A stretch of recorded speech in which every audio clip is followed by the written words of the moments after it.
Welcome to the 2-minute drills. I'm Aram Talegian, joined by Fred Robledo. Have to drag him over here That's how to it join works us. sometimes. Freddie, we're doing the 2-minute drills a little differently this week. Maybe we'll continue to do this going forward. What we're going to do is look at leagues as a whole. And we're going to start with 2 leagues, Freddie, this week that are kicking off. On this particular segment, we're going to talk about the Mission Valley League, which starts play this Friday night.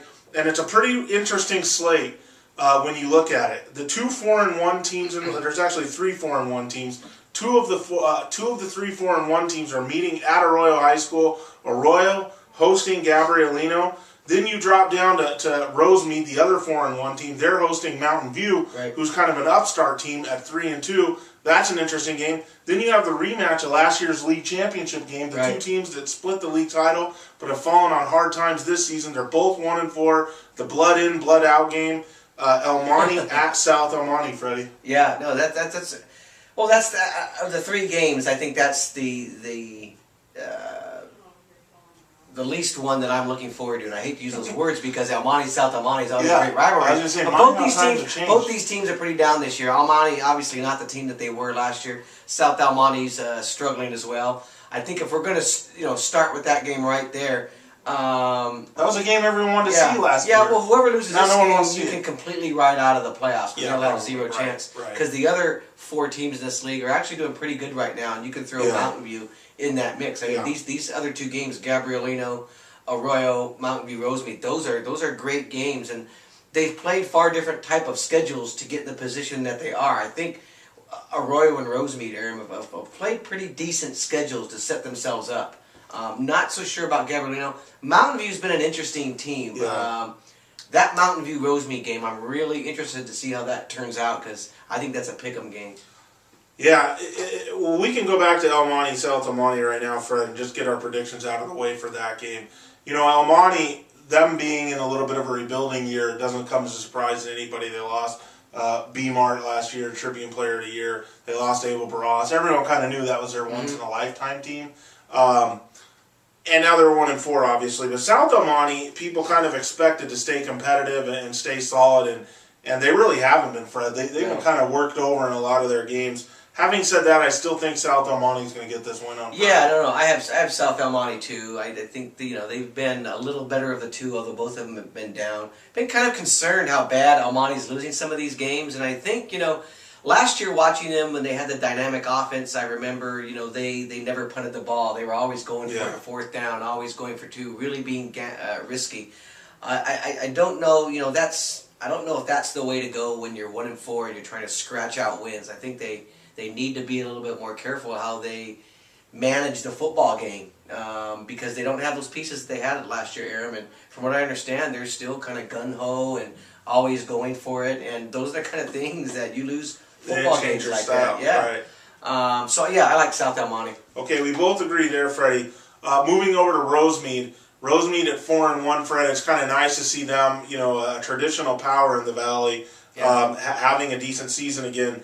Mountain View's no slouch, though, Fred. If you look at the games that they've played this season, they've been competitive. Not against the best teams in the world, but the fact that they've been competitive and not getting blown out. They run kind of a difficult offense with a bit of a wing going, and maybe they've tweaked that a little bit this year, but they've been giving teams some kinds of problems. I think this game's going to be close. I think Rosemead's going to win. They're on a 4-game win streak. Yeah. But I think this game's going to be close. Yeah, absolutely close. Rosemead's played some teams out by the beach too. They've played a pretty decent schedule playing I don't like South Torrance. You don't like that? I don't like them playing local teams. Sure. I guess they play Temple City and San Gabriel. Yeah. The other 3 teams are like Irvine, South Torrance, and I think Warren. But they're good. Yeah, but they're good games for them. They're good. I think it's going to help them. You know what Paramo said last year, right? When they played down like at Irvine, like a lot of his kids on the bus just told him like, "Hey, we've never been on the 57 freeway. We've never been down here. So this is like, this is pretty good." So yeah, I guess it helps. But I think you're right. And this Mountain View's been competitive. I think in all of their games. I mean, they've lost some close games. Yeah. That's going to be a good. That's I can go either way, Aaron. That's going to be close, Fred. I'm leaning towards Rosemead. I picked them this week. Fair enough. And then in the marquee event of the week, Gabrielino kind of doing what they did last year, beating up on a weak early season schedule to get that good record going into league. They really kind of faltered last year doing this and ended up missing the playoffs. Going against Arroyo, who has looked very, very good so far. The only loss coming in week 0, a 28-21 loss to Los Altos. Not bad when a Mission Valley League team plays that well against a good Hacienda team. Yeah, and I was talking to Steve Ramirez about this because he made this their game of the week. But I was telling Steve, I know it looks like a game of the week on paper, but I'm not so sure it is. Maybe I don't either. When you look at who Gabrielino's played, and I haven't been that impressed with the scores. I mean, they've won a couple games that you thought they would blow out the team even worse.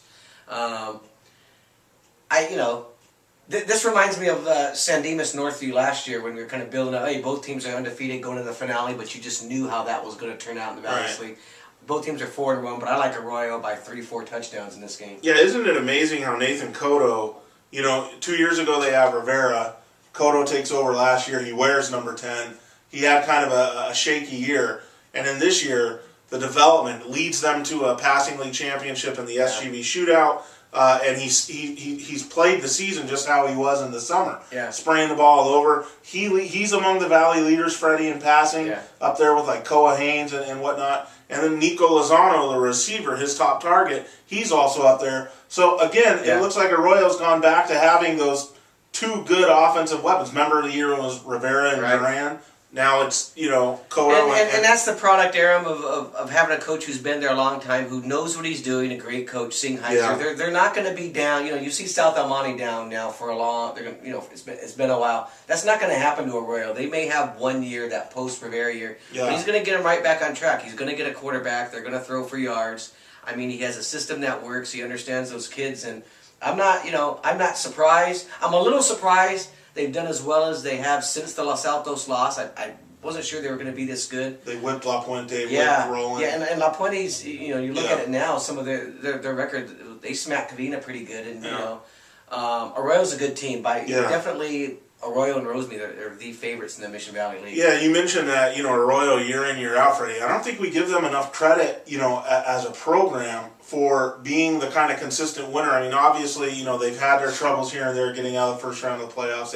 They obviously made it out last year and the year before. They got to the second round. But still, Freddie, this team, I'm not sure the number here. It's either once or not at all. They've made the playoffs every year since like 1980-something. Either every year or only missed it once since like 1980. That's unbelievable. Yeah.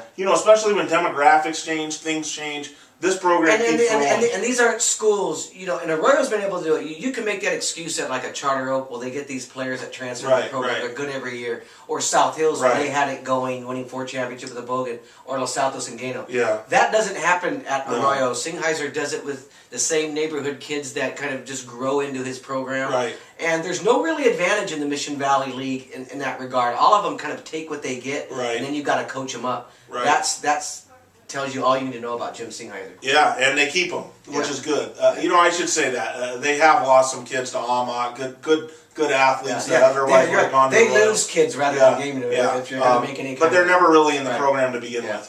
By ninth grade, they're off to Alma if they think they're freak athletes or whatever. Yeah. But anyways, okay, so Freddie's got Arroyo, Rosemead, South El Monte, and guess what? I agree. Arroyo, Rosemead, South El Monte to start off the Mission Valley League. For playoffs, and we'll do our predictions real quick. How this is going to end up. It's the first game of league. I've got Arroyo finishing first, Rosemead second, and Mountain View. Yes, I agree. Mountain View makes the playoffs. Yeah. Wake up the Echoes. So I'll let you wrap it up here. I agree with that, Freddie. All right, well, get out to a Mission Valley League game on Friday night. These are good neighborhood football games. Enjoy it.